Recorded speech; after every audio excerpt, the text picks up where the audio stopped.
നമസ്കാരം. പത്തനംതിട്ട അടൂരിൽ ദുരിതാശ്വാസ പ്രവർത്തനം നടത്തിയ വാഹനത്തിന് പിഴ ചുമത്തിയ മോട്ടോർ വാഹന വകുപ്പ് ഉദ്യോഗസ്ഥനെ സസ്പെൻഡ് ചെയ്തതിനെതിരെ ശക്തമായ പ്രതിഷേധവുമായി MVD ഉദ്യോഗസ്ഥരുടെ സംഘടനകൾ. ഇനി മുതൽ നിരക്കുകളിൽ വാഹന പരിശോധന നടത്തി പിഴ ഈടാക്കില്ലെന്നാണ് സംഘടനകളുടെ തീരുമാനം. പൂർണ്ണമായും റോഡ് സുരക്ഷ ബോധവൽക്കരണ പ്രവർത്തനങ്ങളിലേക്ക് മാത്രം ഒതുങ്ങാനാണ് ഉദ്യോഗസ്ഥരുടെ തീരുമാനം. AI ക്യാമറകൾ കണ്ടെത്തുന്ന നിയമലംഘനങ്ങൾ അംഗീകാരം നൽകുന്ന നടപടിയും ഉദ്യോഗസ്ഥർ നിർത്തിവെക്കും.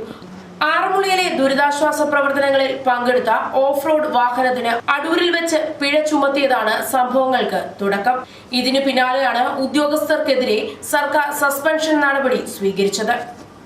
എന്നാൽ പരിശോധനാ സമയത്ത് വാഹനം ദുരിതാശ്വാസ പ്രവർത്തനങ്ങളിൽ ഏർപ്പെട്ടതിന്റെ യാതൊരു ലക്ഷണവും ഉണ്ടായിരുന്നില്ലെന്നാണ് ഉദ്യോഗസ്ഥർ പറയുന്നത്.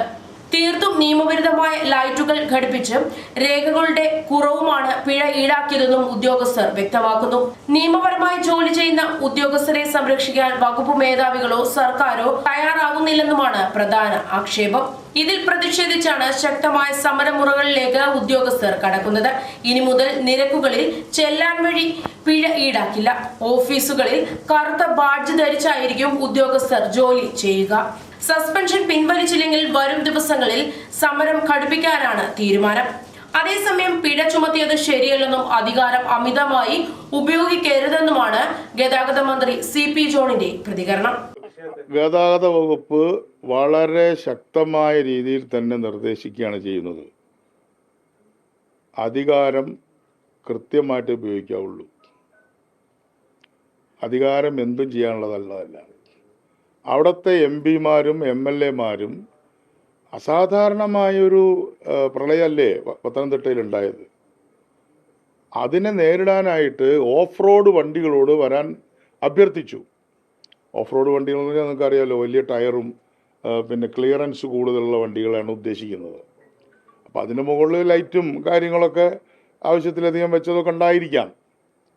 അപ്പം അങ്ങനെ ഈ ആഹ്വാനം അനുസരിച്ച് ഇത് ഉണ്ടാക്കുക എന്നുള്ളത് ചിലതൊരു കൗതുകമായിട്ട് ചെയ്യുന്ന ആൾക്കാരും ഉണ്ടല്ലോ, അവരിറങ്ങി വന്നു. ഇനി അങ്ങനെ ഇറങ്ങി വന്ന ഒരു ഡ്രൈവർ, അൽമീനിൻ ഒരു വണ്ടിയുടെ ആള്, ഞാൻ രക്ഷാപ്രവർത്തനത്തിന് വന്നു എന്ന് പറഞ്ഞാൽ ആ ഒരു തവണ അയാളെ വെറുതെ വിടണ്ടേ? അയാൾ ആക്സിഡൻ്റ് ഒന്നും ഉണ്ടാക്കിയിട്ടില്ല. അയാൾ യാതൊരു തരത്തിലുള്ള ഒരു എന്താ പറയുക ട്രാഫിക് പ്രോബ്ലംസ് ഉണ്ടാക്കിയിട്ടില്ല. അപ്പം അത് ഉള്ള അധികാരം അമിതമായി ഉപയോഗിക്കുന്നതിൻ്റെ ഒരു ചീത്ത ഉദാഹരണമാണ്. അതിനൊരു താൽക്കാലികമായിട്ടുള്ള എൻക്വയറി നടക്കുന്നുണ്ട്. സസ്പെൻഷൻ ഒരു ശിക്ഷയല്ല.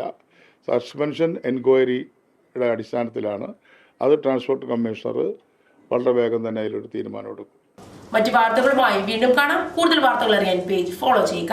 നിങ്ങൾ രാജകീയമാക്കിയ 30 വർഷങ്ങൾ ഇനി ഈ ഓണവും രാജകീയമാക്കാം. രാജകുമാരി ഗ്രൂപ്പിന്റെ 3 കോടി രൂപയുടെ ഓണസമ്മാനങ്ങൾ. ഒന്നാം സമ്മാനം മഹീന്ദ്ര താർ റോക്സ്. കൂടാതെ 10 പേർക്ക് എൻടോക് സ്കൂട്ടറുകൾ, സ്വർണ്ണാഭരണങ്ങൾ, ഇലക്ട്രോണിക്സ്, ഹോം അപ്ലയൻസസുകൾ, ഗിഫ്റ്റ് വൗച്ചറുകൾ തുടങ്ങി വമ്പൻ സമ്മാനങ്ങൾ. ഇന്ന് തന്നെ രാജകുമാരി ഗ്രൂപ്പ് ഷോറൂമുകൾ സന്ദർശിക്കൂ. ഈ ഓണം രാജകീയമായി ആഘോഷിക്കൂ.